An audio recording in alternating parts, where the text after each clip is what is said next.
అండి, అందరికీ నమస్కారం. ఈసారి సంక్రాంతి నోముల్లో భాగంగా ఈ పంచపాండవుల నోము గురించి వివరిస్తున్నాను. ఒక 5 బౌల్స్ అండి, ప్లాస్టిక్, స్టీలు, ఫైబరు ఏదైనా పర్వాలేదు, ప్లేట్లైనా పర్వాలేదు, ఇక పెద్ద పెద్ద గిన్నెలైనా పర్వాలేదండి.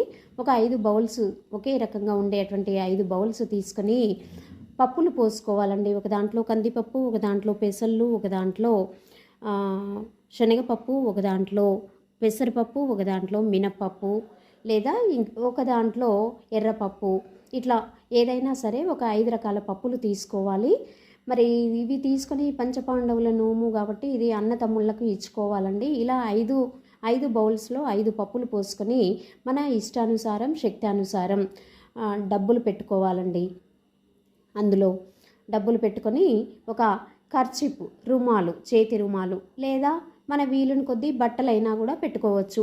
ఇలా కర్చీపు, కుడుకలు, ఒక్కలు ఇక పెట్టుకొని ఇష్టమండి స్వీట్స్, పళ్ళు ఏమైనా మన తల్లిగారికే కదా, అన్నయ్య, తమ్ముడికి ఏదైనా మనం ఇంకా ఇచ్చుకునేది ఉంటే ఇక బట్టలు పెట్టేసి ఈ 5 కూడా మనం నోముకోవాలి.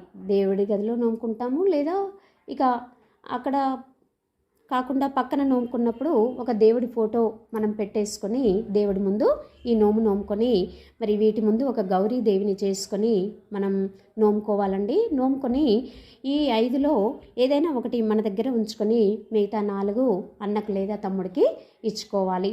మరి ఈ విధంగా సంక్రాంతి నోములు రకరకాలుగా నోముకుంటారండి. కాదేది కవితకు అనర్వము అన్నట్లుగా ఏ వస్తువులైనా కూడా సంక్రాంతి నోములకు మనం నోముకోవచ్చండి.